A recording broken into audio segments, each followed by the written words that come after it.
आता मी तुम्हाला जे सगळे श्लोक सांगणार आहे, तर आपण एक-एक बाप्पा घेऊ आणि त्याचे एक-एक श्लोक बघूयात. त्यातला पहिला जो श्लोक आहे, तो आहे देवीचा श्लोक. सर्वमंगल मांगल्ये शिवे सर्वार्थ साधिके शरण्ये त्र्यंबके गौरी नारायणी नमोस्तुते. तर आपण हा श्लोक आपल्या लहान मुलांना शिकवू शकतो. तुम्ही काय करू शकता घरात, म्हणजे मी हा प्रयोग नेहमी माझ्या मुलींच्या बाबतीत करते. एखादा श्लोक जर शिकवायचा असेल तर कंटिन्युअसली अलेक्सावरती म्हणा किंवा स्पीकर आहे त्याच्यावरती तो श्लोक लूपवरती लावून ठेवते. म्हणजे काही दिवस तोच एक श्लोक त्यांच्या कानावरती पडत राहील आणि बाय डिफॉल्ट मुली तो श्लोक शिकून जातील.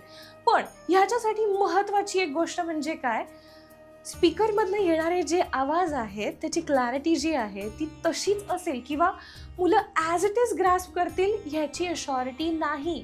त्याच्यामुळे तुम्ही ते उच्चार तुमच्या तोंडातनं आले पाहिजेत, ते उच्चार तुमच्या तोंडातले मुलांनी बघितले पाहिजेत, ऐकले पाहिजेत. मी खरंच सांगते तुम्हाला, लहान मुलं म्हणजे जन्मलेल्या बाळापासून मूल प्रॉपर बोलायला शिकेस्तोवर मोठ्या माणसांच्या ओठांच्या हालचालींकडे बघत असतं. आपण कसा उच्चार करतोय, आ कसा करतोय, ओ कसा करतोय, जीभ कशी लावतोय, दातांची हालचाल कशी होतीये. मी हे रायाच्या बाबतीत 100% ऑब्झर्व केलेलं आहे. त्याच्यामुळे तुम्ही जितके स्पष्ट उच्चार कराल, म्हणजे श्लोक शिकवायच्या आधी तुम्ही स्वतः श्लोक पाठ करा, मीही केलेलेच आहेत, आणि मग त्याच्यानंतर मुलांना मी शिकवते की जेणेकरून आपलेही उच्चार नाही चुकले पाहिजेत आणि आपल्या मुलांचेही उच्चार चुकले नाही पाहिजेत. आता पुढचा जो श्लोक आपल्याला बघायचा आहे तो शंकर बाप्पाचा छोटासा श्लोक.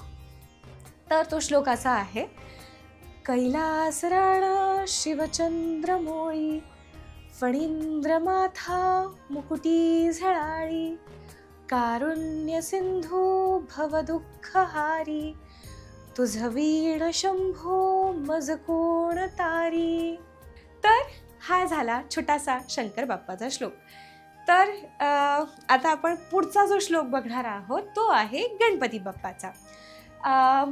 जो अगेन आपण कुठल्याही गोष्टीची सुरुवात करताना आपण गणपती बाप्पाचं नाव घेऊन सुरुवात करतो. त्याच्यामुळे सकाळी उठल्या उठल्या कराग्रे वसते तर आपण म्हणतच असतो, पण या गणपती बाप्पाच्या श्लोकाने जरी तुम्ही दिवसाची सुरुवात केली तरीही खूप छान आहे. आणि जसं मी म्हटलं की मुलांच्या अंगवळणी सुद्धा ह्या सवयी लागतील.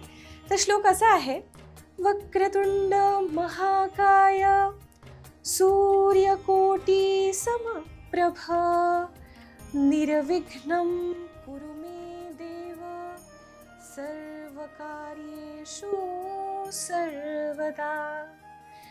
तर हा झाला गणपती बाप्पाचा श्लोक. तर सकाळी उठल्या उठल्या तुम्हाला ज्या श्लोकांनी सुरुवात करायची आहे, आपण लहानपणापासून जे म्हणत आलेलो आहे, बघत आलेलो आहे आपल्या आईवडिलांच्या बाबतीत, तर तो श्लोक असा आहे. तर हाताची ओंजळ करायची, डोळे मिटलेले ठेवायचे आणि कराग्रे वसते लक्ष्मी कर मध्ये सरस्वती करमूले तू गोविंदः प्रभाते करदर्शनम. हात एकमेकांवरती घासायचे आणि डोळ्याला लावायचे. मुलं आपली 100% अनुकरण करतात. त्याच्यामुळे तुम्ही जसं करणार आहात तशी तुमची मुलं करणार आहेत. सो जितक्या गोष्टी तुम्ही प्रयत्न करू शकाल तितक्या गोष्टी नक्की तुम्ही तुमच्या मुलांच्या बाबतीत प्रयत्न करत राहा.